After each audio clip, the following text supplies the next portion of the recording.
Vincent Pastrel, président de l'Electrolab. Alors l'objet social de l'Electrolab, c'est le partage non marchand des connaissances scientifiques et techniques.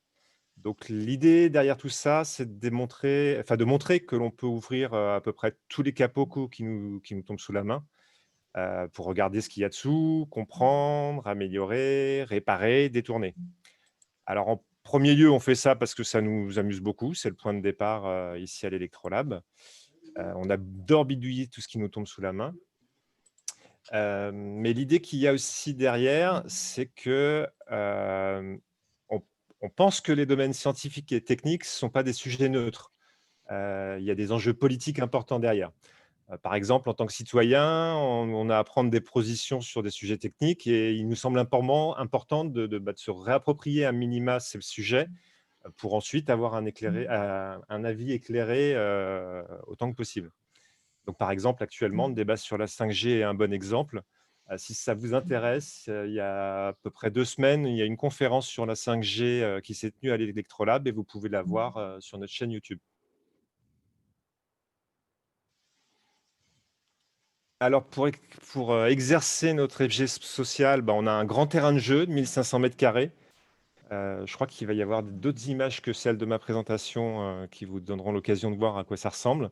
Là, j'ai pris quelques images de la zone Mecca-Heavy. Vous donne une idée bah, voilà, on a des machines de classe industrielle, ça vous donne une idée jusqu'où on peut pousser le bouchon, pour s'amuser.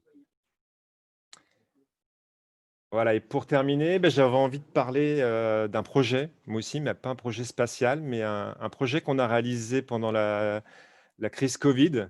On a développé un pouce-seringue électrique open source, donc c'est un équipement médical qui est très utilisé en service de réanimation. Donc là, sur la slide, vous voyez à l'écran, le premier prototype avec à droite, les tests d'ergonomie et des tests fonctionnels qui ont été réalisés dans un grand hôpital parisien.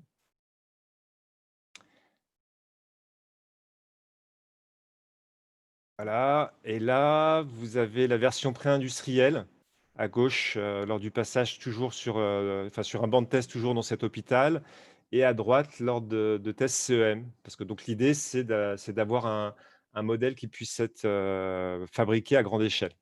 Donc, il nous reste une dernière étape à franchir sur ce projet qui est d'avoir une validation par les organismes de santé pour avoir au final une autorisation de mise sur le marché. Alors, comme l'urgence est retombée, c'est devenu un peu compliqué, mais ça pourrait avoir lieu parce que des industriels donc, se sont montrés intéressés pour relocaliser une production de cet équipement en France, donc sur la base de notre design. Vous le savez, c'est dans l'air du temps. On verra si ça intéresse notre gouvernement d'aller dans cette voie-là. Alors je précise, hein, nous on n'a que fait le design, on va rien produire du tout, on est un lieu culturel. Heu, voilà. Le but, c'était de pouvoir répondre à des besoins, et que ce soit produit à grande échelle. Voilà, bah, j'espère que je vous ai donné envie de venir nous voir. On fait des visites tous les mardis soirs à 20h.